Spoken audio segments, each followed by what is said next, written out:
Hey everybody, welcome to Average Guy Opinions. I'm your average guy, John Corelli. As you can see, I am surrounded by Halloween lights, and I thought it was a good time I thought it was an appropriate time. We just put up our Halloween lights yesterday, and I had some more that I need to put up inside. These will go inside, but I thought, hey, for today's subject, I thought they were eerily appropriate. So, interesting stuff. Apparently, the Zodiac Killer, they finally confirmed who it was, and the guy's been dead for 3 years.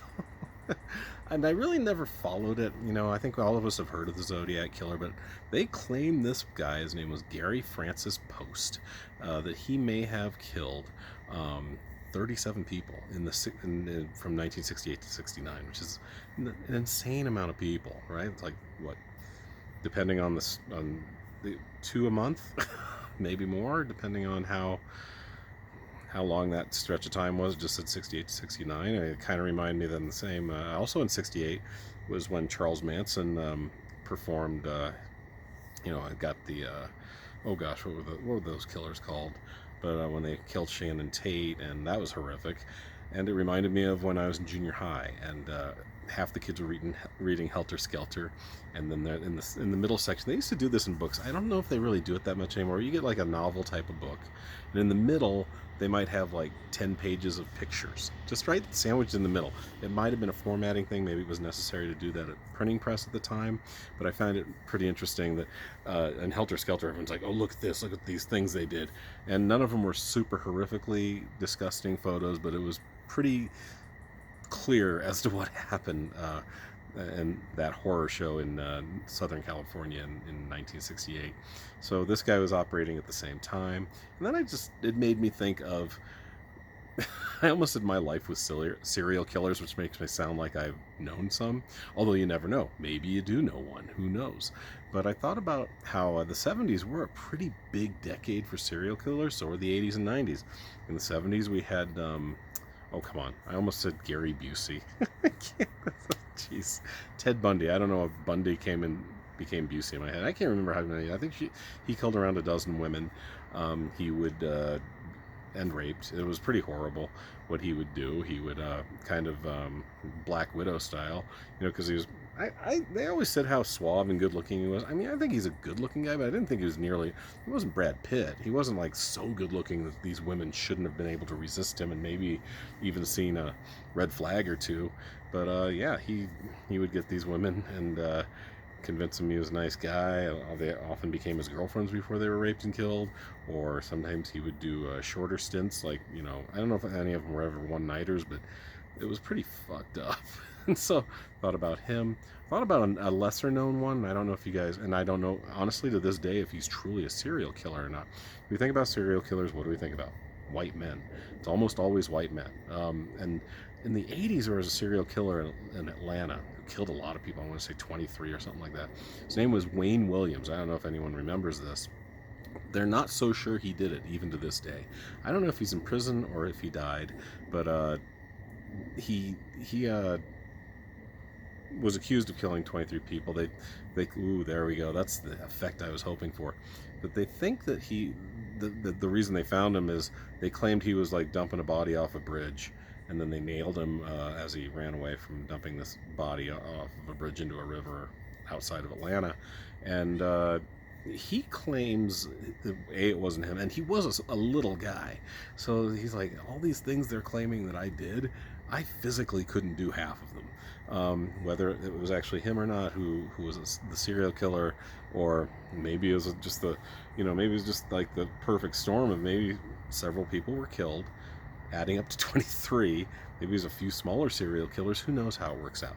But I just thought about that. I also thought about some things I used to find funny.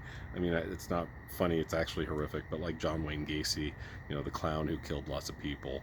The reason he triggered my brain is I used to work with this crazy kid, and it's so perfect that his name was Damien. His name was Damien Merkel, like German last name, just like Angela Merkel, the chancellor. She's not chancellor. Then I have chancellor. After Hitler, they decided chancellor wasn't a really good title to go with, but she's like the prime minister, I believe, of Germany.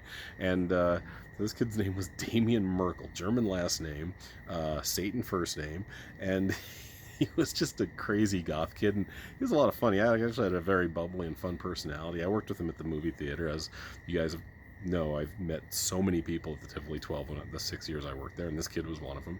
We hang out sometimes. He's a little young for me. He's like probably 3 years younger than me, so most of my friends were right at my age. But we would go to raves and stuff sometimes with this kid. But the reason he popped into my head, Ed Gein, or Gein, I'm not sure how you say the dude's name.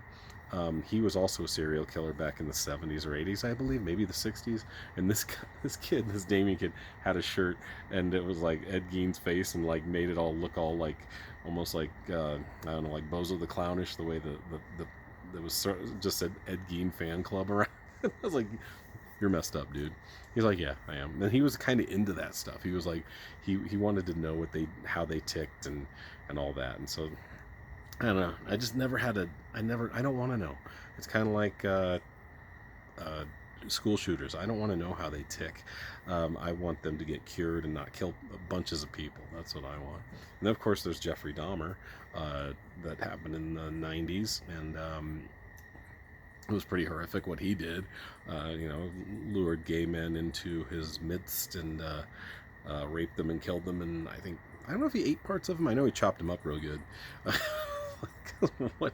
I don't know how you get there. It terrifies me, because I just don't know how you get there. How do you get to? I mean, I know you obviously have to have it's something probably a normal brain, as normal as mine is, can't understand, because it's just okay. Well, I'm gonna, this guy, I'm gonna get him. I'm gonna have sex with him against his will, and then I'm gonna kill him. And then I'm going to chop it up. Then I might eat a little bit of them. Crazy, right? And then, as many people know, Jeffrey Dahmer was killed he was killed in prison, beaten to death. Which I don't want to wish suffering on anyone, but when it comes to that,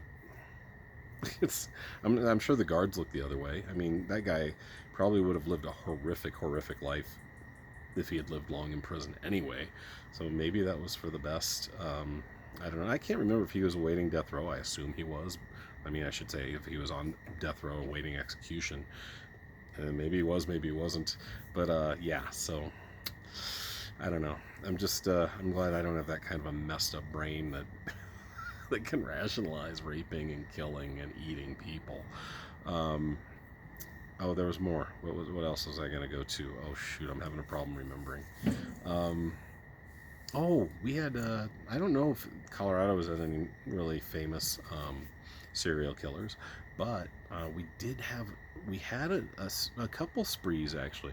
Oh, yeah, one was in the 80s when I was in high school, so people were really freaking out. There was somebody killing people with a hammer in Lakewood. Don't know if the dude was ever found. It was a decent amount of people. I want to say upper single digits, maybe dozen. It was a lot.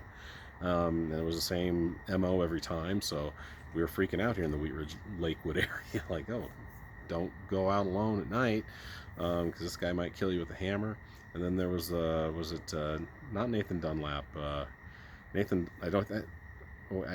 is where I get my death row inmates confused. But there was a black guy that killed and raped and killed several women in Denver, and I want to say in the late 80s, early 90s. They got him. But it's funny, and I'm not trying to go too racial, but once again, the justice system, all of these guys should be either on death row or in prison for life, depending upon how you feel about the death penalty. They should never see the light of day, for sure. But I do, every time, like, I think about Wayne Williams' case and this, I think it was Nathan Dunlap.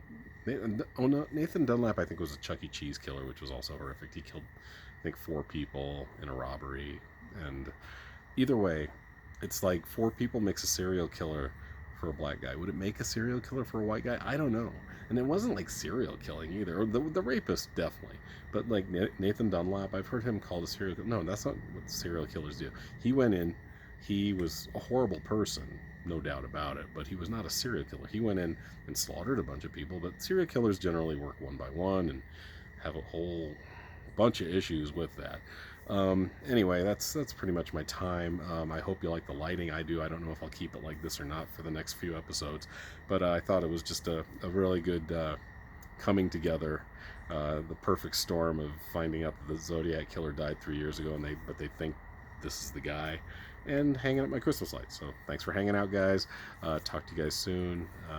Thanks. Bye.